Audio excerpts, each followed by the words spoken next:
설계를 안 해보고 이런 신축형 부지를 산다는 거는 이거는 완전 눈 가리고 아웅하는 거는 보다 더 심한 실수를 할 수 있어요.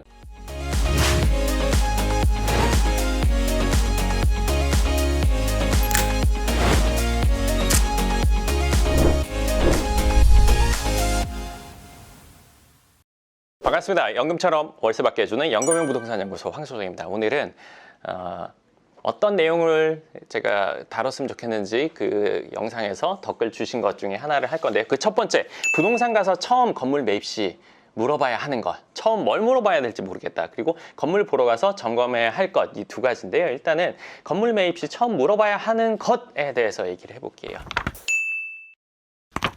제가 유튜브나 아니면 다른 것들, 뭐 자료 같은 것들을 찾아보니까 사실 뭐 여러 가지 얘기들이 있더라고요. 뭐 대출에 대해서 알아봐라. 그게 뭐 대출을 내가 승계할 수 있는지 아니면 뭐 수익률이 어떻게 되는지. 근데 사실 그런 것들은 건물 보러 다닌 분들은 아실 거예요. 그거 어디 가서 보면 그런 것들은 다 프린트해서 준단 말이에요.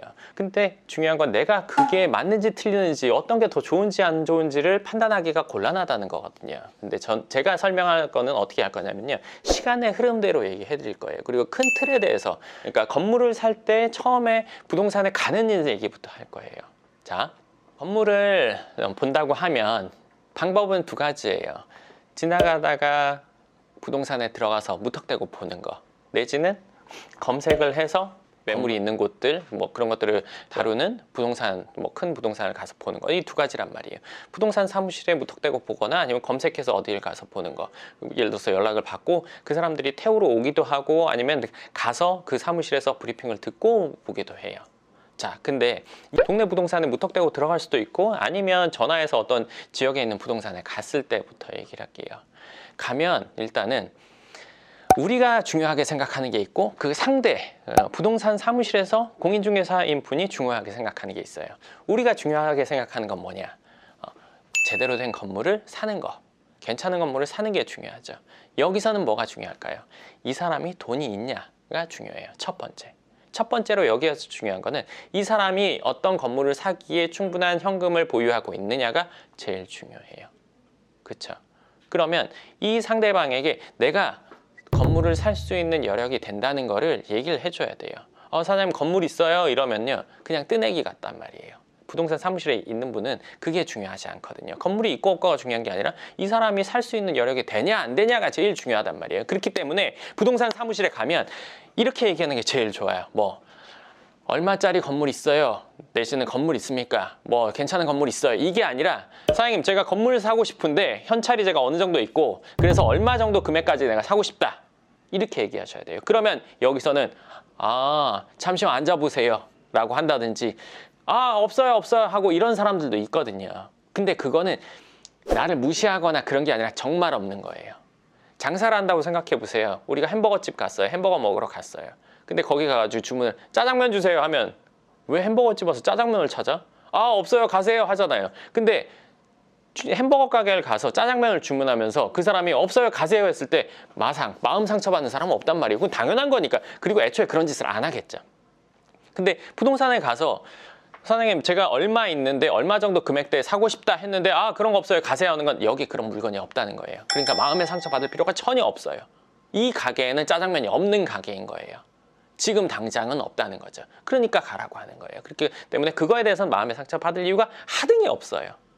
그리고 첫 번째 제가 얘기해드렸죠. 제가 얼마 금액이 있는데 얼마 정도까지 사고 싶다 얘기를 하면 여기서 있으면 앉아보세요. 뭐 정말 있는지 확인하려고 한단 말이에요. 언제 사고 싶으세요? 어느 정도 금액대 원하세요? 건물 어느 정도 보셨어요? 얘기하는 것도 있고 제가 갖고 있는 건물 브리핑부터 하는 경우가 있어요. 여기 얼마짜리인데 지금 원래는 얼마였는데 지금 얼마로 살 수 있고 어쩌고 저쩌고 그러면서 그 건물 말고 뭐 다른 건물 얘기도 막 하게 된단 말이에요. 그러면 거기서 나한테 중요한 건 그 건물이 정말 괜찮은지 안 괜찮은지가 중요한 거잖아요. 그렇죠? 그러면 그 건물이 괜찮은지 안 괜찮은지 어떻게 알 수 있느냐? 일단 그거는 그 다음에 건물을 가서 봐야 되겠죠. 근데 건물을 볼 때는 크게 세 가지예요. 지어져 있는 건물을 그대로 사용할지, 그대로 임대를 줄지, 두 번째 이거를 리모델링 할지, 셋째는 이걸 신축을 할지에 따라서 건물을 가서 보는 포인트가 달라요. 그렇기 때문에 어떤 컨셉으로 내가 이 셋 중에 뭔지에 따라서 건물 볼 부분이 다르단 말이에요. 일단 부동산에 가서는 보는 방법은 이래요. 확실히 내 상황을 알려주고 얼마의 금액으로 얼마짜리 사고 싶어 한다. 근데 간혹 전 10억 가지고 20억짜리 살려고 합니다. 근데 이 사장님이 그거는 없는데 지금 10억 가지고 살 수 있는 게 20억짜리가 있어요. 인수 금액이 중요하단 말이에요.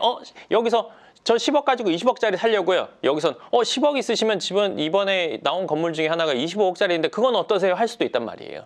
그래서 내가 있는 금액을 밝혀줘야 돼요. 그래야 그 사람이 그걸 가지고 살 수 있는 건물을 추천해 줄 수가 있어요. 일단은 이렇게 접근을 해야 되는 거지. 그냥 건물의 전체 금액이라든지 괜찮은 건물이 이렇게 되면 거의 홀대당하기가 쉽죠.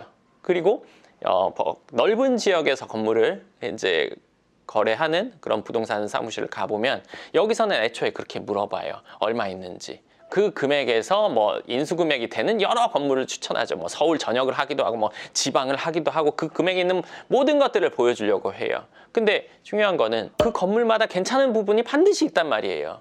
그러니까 10개를 보면 10개가 다 장점이 하나씩 있어요. 보다 보면 이 장점이 다 합쳐진 건물이면 사고 싶은데 이렇게 되거든요.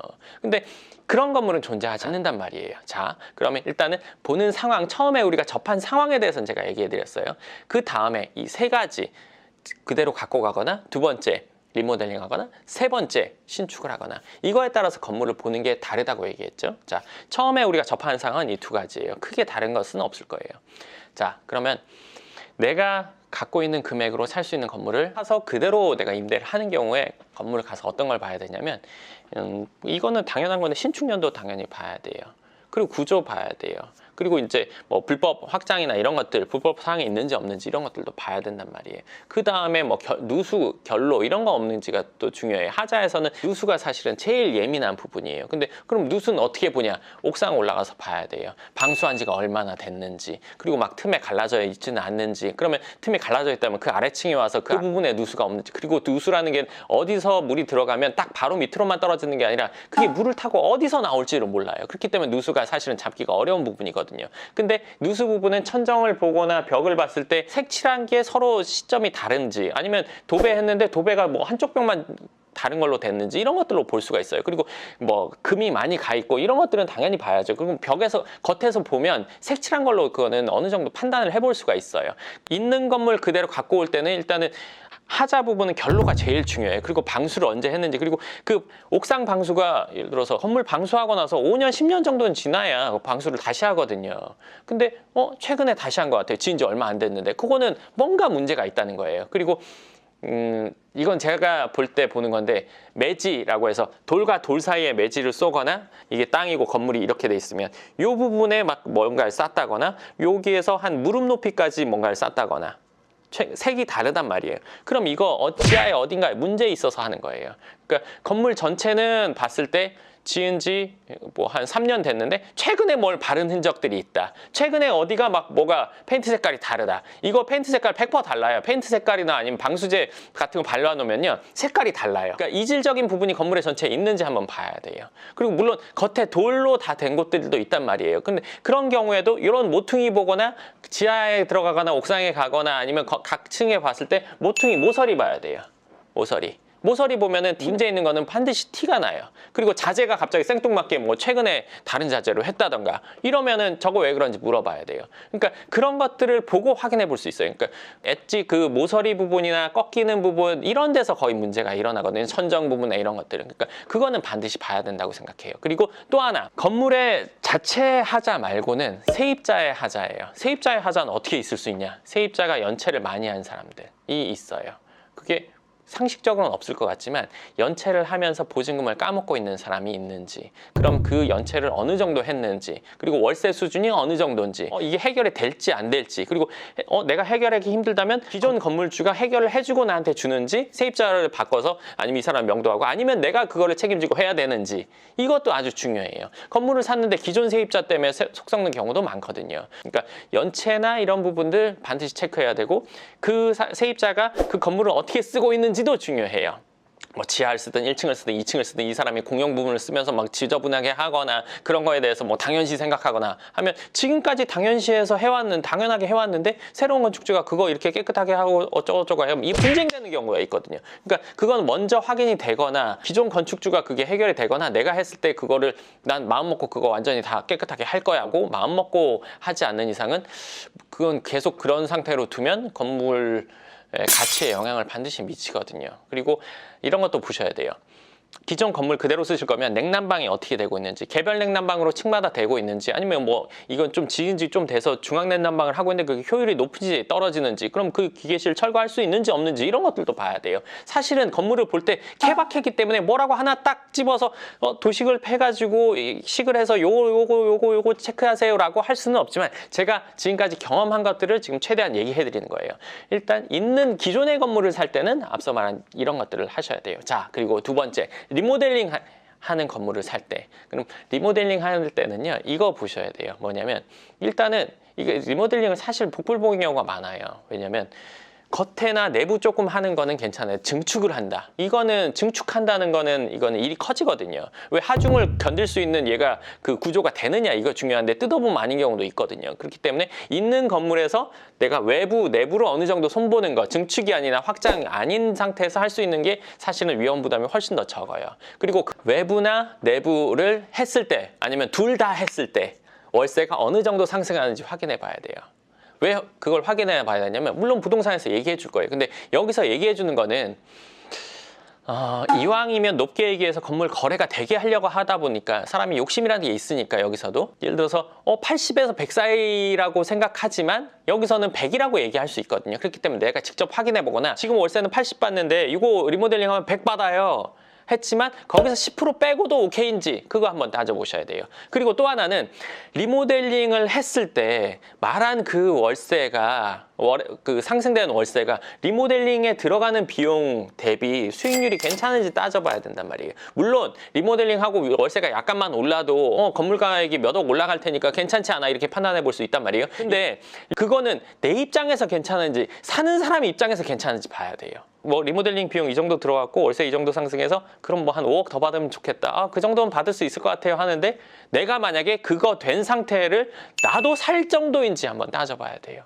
리모델링 하는 건물의 대부분이 신축하기가 어려운 건물들이에요. 평수가 작거나 많이 깎이거나 해서 리모델링 하면 1층이 뭐 예를 들어서 뭐 주차장으로 완전 빠져가지고 월세 많이 나오는 것들이 줄어들어서 신축을 하면 오히려 월세가 뭐 그냥 별 차이 없는 경우 높아져도 얼마 안 높아지는데 건축비는 막 5억 이상 뭐 6, 7억 이상 들어가는 경우들이 있단 말이에요. 그럼 그런 것들은 신축하기 어려워요. 그러니까 신축 대신 리모델링 밖에 안 되는 건물들이 있단 말이에요. 근데 그 리모델링 하고 나니까 월세 수익률이 그만큼 안 나오는 거예요. 그리고 내가 봐도 안 사는 경우가 있단 말이에요. 그런 건물들이 오래 남아 있어요. 근데 그런 건물의 특징은 뭐냐면 건물 주인들이 그 상황을 모르고 뭐 옆에 얼마 받았다니까 난 얼마 받아야지. 이런 것들이 건물이 묵은 건물이 되는 거거든요. 상황을 모르고. 근데 건물을 안 사보신 분들은 처음에 가서 그런 건물 보고 그냥 계산적이 아니라 좋겠다. 여기에다가 리모델링 해가지고 1층에 카페 넣으면 들어오겠는데 2층은 뭐든 하면 들어오겠는데 여기까지만 생각해요. 근데 여기까지만 생각해서 진행했다. 리모델링 알아보다 보니까 이거 안 되는구나. 그때 가서 아차한단 말이에요. 그러니까 리모델링을 했을 때 그 월세 그 금액을 나도 사겠는지 판단해 보셔야 돼요. 근데 또 이런 경우도 있어요. 제가 이런 경우를 들으면 참 이걸 이렇게 생각할 수도 있구나 하는데 돈 많은 사람은 살 수 있지 않을까요? 뭐 돈 많은 사람은 그냥 마음에 들면 사잖아요. 생각할 수 있어요. 돈 많은 사람은요. 그런 엉뚱한 짓을 절대 안 해요. 그랬기 때문에 돈이 많아진 거예요. 그럼 두 번째, 그런 부모님을 두고 있는 자녀는 그런 건물을 살 수도 있을 거예요. 그렇지만 그런 건물을 산다고 치면 그런 건물의 위치는 아주 좋아야 돼요. 예를 들어서 그 지역을 대표하는 강남에서는 뭐 청담동이나 뭐 삼성동이나 뭐 막 가로수길 이런 데는 그럴 수도 있어요. 제가 말씀드리는 건 그럴 수도 있다는 거지 그러기는 사실은 쉽지 않아요.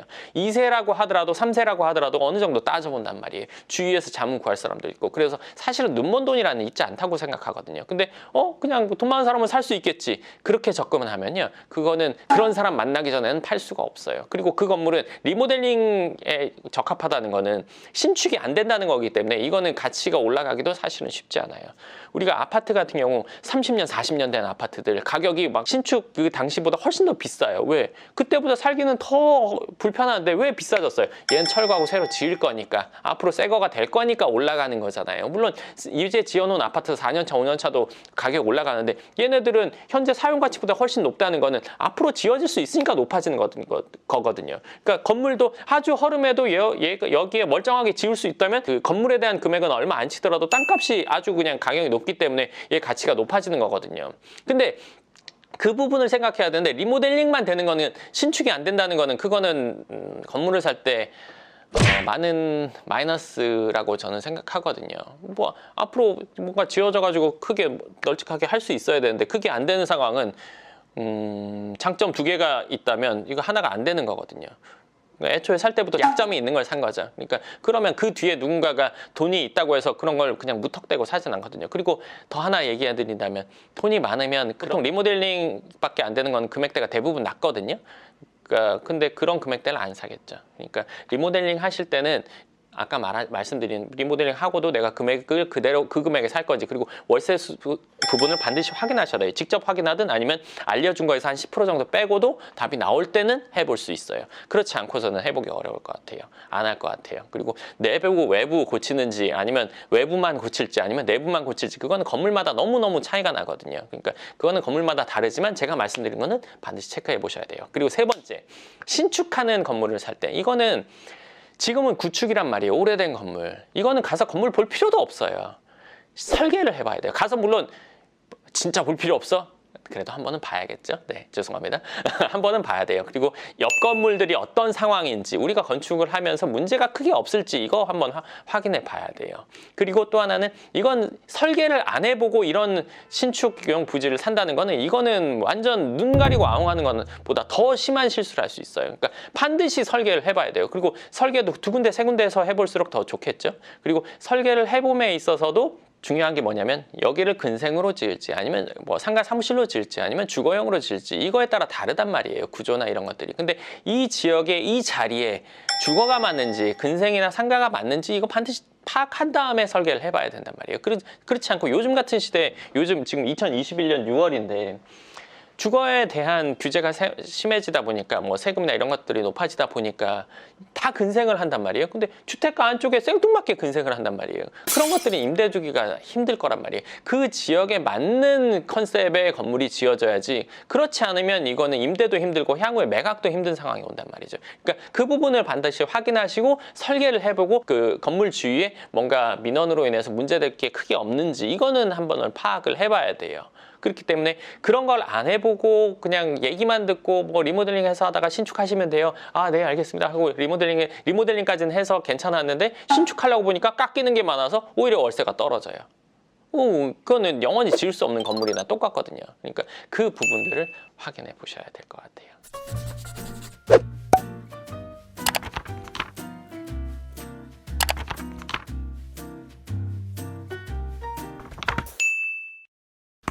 네, 오늘 건물을 사러 가서 물어봐야 될 거? 근데 물어봐야 될 거기보다는 내가 어떻다고 얘기하면 거기서 얘기를 알아서 해주는 경우가 많기 때문에 그 부분에 대해서 얘기해드렸고, 직접 가서 본다면 어떤 내가 부분을 체크를 해야 되는지 이야기를 해드렸습니다.